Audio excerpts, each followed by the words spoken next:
প্রিয় শিক্ষার্থীরা, তোমরা যারা মোবাইলের সমস্যায় আছো, তোমাদের সমস্যাটা আজকে আমি এক নিমিষে সলভ করে দিচ্ছি।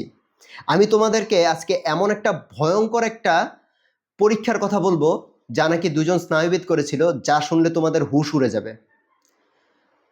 সেটা 1950 সালের কথা।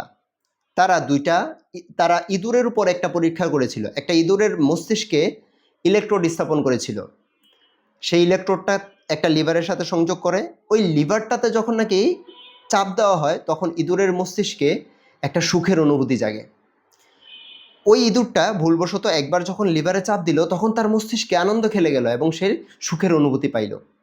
তারপর সে আবার চাপ দিল, তারপর সে আবার এভাবে চাপতে চাপতে চাপতে সে সুখের অনুভূতি পেতে পেতে এক সময় খাওয়া ভুলে গেল, পানি পান করা ভুলে গেল, নিজের সঙ্গীর কথাও ভুলে গেল, একেবারে সব ভুলে গেল এবং সে লিভার চাপতে চাপতেই মারা গেল।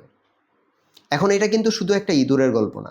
তুমি একটু নিজেকে প্রশ্ন করো তো, আজকের দিনের মোবাইলটা কি তোমাকে সেই লিভারের অনুভূতি দিচ্ছে না? মোবাইলটার যখন নাকি তুমি একটা রিলস দেখো, একটা শর্টস দেখো, আরেকটু দেখো, আরেকটা দেখো, কখন যে তোমার সময় চলে যায় তুমি টেরও পাও না।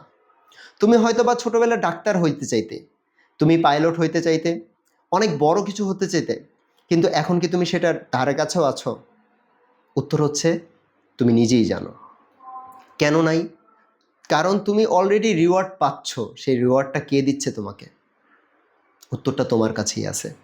দেখো, মোবাইল কখনো খারাপ জিনিস না, ইউটিউব খারাপ না, ফেসবুকও খারাপ না। সুখের অনুভূতি পাওয়াটাও খারাপ না।